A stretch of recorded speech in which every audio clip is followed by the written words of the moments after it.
that's what they do. Or, and everybody that has a skill don't know how to do it. So many photographers are great photographers, but terrible business people. Yeah. So many people are amazing business people, but they can't do customer service. So I think it's like that middle ground of like, yo, what are we doing or what am I doing? So it's interesting there. It is. The main topic for today is what's off limits during editing. And I think this topic is Key be making these weird ass faces. And you put them in the video. Absolutely. Bro, I was laughing at myself. I'm funny. I think that's the other reason why I could not, when I told you I wasn't mad at you, I literally was watching you the next day editing videos of you doing dumb shit and I was laughing. How am I going to be mad? That's why I'm like, bro, I promise you I wasn't mad. Friday morning, I was up editing your video, looking at you making crazy faces in the camera, laughing my ass off. And I'm like, I'm not mad. So, but it's, this story comes from, I recently did a session from a client. It was a headshot session and she had a birthmark. Okay. She wanted to take it out. Where was it? It was like on her arms or something, because it wasn't like this style of the headshot. What I was doing was like top of the stomach up, right? And so I remember I asked her, I said, I want you to do me a favor. Make sure. And she said, really? And I said, yeah, just make sure. Think about it. I do it, but just make sure. She said, okay, cool. And so in that, she came back and said, no, I'm good. And the reason why I told her that is because there's several times where clients have asked me to edit certain birthmarks or certain things about them. And I'm like, think about it. And so I've learned. Funny story. I used to be a club photographer. Hated it. Never going to do that shit again. But in doing that, I remember one time me and Jamar was helping me, and Jamar was editing something, and he took out something, I think a mole. This girl had a moles on her neck, and he was going through and taking them out. And I was like, why the hell are you doing that? And I remember he was like, I don't know. I think it just looks better. I'm like, nah, that's her. I don't want her looking at them like, damn, where all my moles go? Yeah. And he was like, damn, I never thought of it like that. And I remember, and this was when we were 20, 21. So it was something serious there. But I just remember in doing that, it's certain things I don't do in editing. Right. I'm not enlarging body parts. Makes sense. If you tell me your tits are too small and you want them bigger, no. You want to do that yourself. Yeah, go. I follow a couple of doctors online. They nice. It's funny to watch. Yo, shout out to all the women who get discounts on getting their boobs done or any cosmetic surgery done because they repost the doctor. I think that's the smartest trick in the book. I need a shout out to all the women that got work done. I need a cool. Reduction. It's definitely after you have kids. I know, because they know they gonna kill me for that. Like, oh, how can you talk about her body? How can you do that to her? I think you were just giving an opinion, but yeah, it ain't facts. Yeah. Yesterday, Hayden asked Karina, "What's the difference between opinion and facts?" The funniest thing. It's hard breaking things down. I don't know. That boy is smart though. He is, but it's funny breaking down to an 8-year-old what an opinion is, and he wants to know why would you say something that's not factual. Like it's. Okay. You should have asked him, so who do you think is the greatest superhero of all time? We didn't get that far. I've been like, that's your opinion. That doesn't mean it's facts. And, at 8, he probably think like, nah, that's facts, nigga. That's a whole nother subject. But anyway, he doesn't say the N-word. But the point is, I guess for me, things that's off limits for me with editing, if it's unrealistic, I'm not doing it. Like, I'm just not that guy.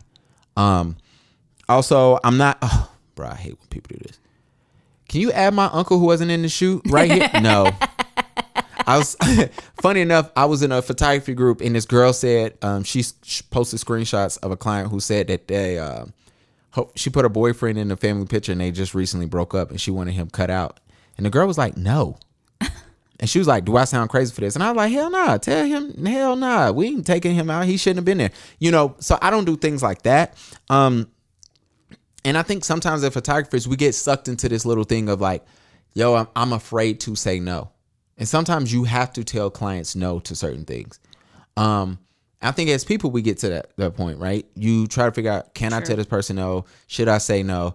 And it was just funny throughout this whole process. I was like, certain things you can't do. As a woman, is this anything that you deem like is off limits? Like if I've shot you before, what's something And you can speak for other women, not necessarily yourself, but No, like, I'm just speak for myself because I don't know what. but Other it's women facts. well, I don't know what other women may want. You scared of them being mad at you Whatever. too? Fuck that. But I'm just saying, Ooh, I can only. I'm so sorry. I don't think you cussed last episode. I can only speak for myself. Like Okay. I don't. And this is not to sound cocky or anything like that. Oh shit! I love when we do this. But Go I ahead. don't need anything enlarged or enhanced because if you haven't seen Key, I'm already a little enhanced. Just FYI. So I'm just I just That's don't your camera. I just don't need anything to be edited like that. If I have like if my makeup ain't done or something like that, or something needs to be smoothed out, cool. But other than that, you don't need to do anything extra. True. Don't take out my birthmark though. Even though you ain't gonna be able to see it. I had a girl who wanted her birthmark taken out in a boudoir shoot, and I asked her. Where the hell was it? It was on her thigh. It was on her thigh, and I asked her. I said, "Ask your man." It was like on her inner thigh too. I said, "Ask your man." I said he knew she was getting a boudoir shoot done, but he didn't really know what it meant. So I said, "Ask him." She asked him. He said, "That's my favorite thing about your body." Ow. You know what his head be. So the point is, I was like, exactly. And that years ago was probably the situation that gave me confidence to say, all right, let's go through, let's edit, let's not edit certain shit. As a photographer, if it makes you uncomfortable, and you don't like it, you don't want to do it, say no. And also, if it wasn't discussed beforehand, say no. A lot of us get roped into, hey, this is our talk, this is our conversation, and then the session happens, and guess what happens? They come to you afterwards, and they hit you up with some bullshit, and you're just like, oh my gosh, I didn't know I would be having to do all of this. I've had people ask me for double chins. I've had people to, they want their double chin removed. I've had people to ask me to make their arms smaller, which isn't that big of a deal. Stomach smaller, that's not a big deal to me. Butt bigger. Lips bigger, and I'm like, no. Certain things I will say no to. For ladies who say, yo, can you move my stomach in a little bit? I got you. I did one time fix the girl's stomach, and she said, yo, undo that. That ain't even me. She was like, that looks good. That's a good look at me, but that ain't me. And I was like, yeah. And then I did go Trying to be cat fashion. Jesus, help me. But she was absolutely correct. I OD'd it. I definitely OD'd it. And well, at least it made her realize to go with her natural look. Absolutely. And she was super cool. And I was just like, cool, I got you. And so certain things, if it makes me uncomfortable, I ain't doing that shit. All right, you ready to get to these questions?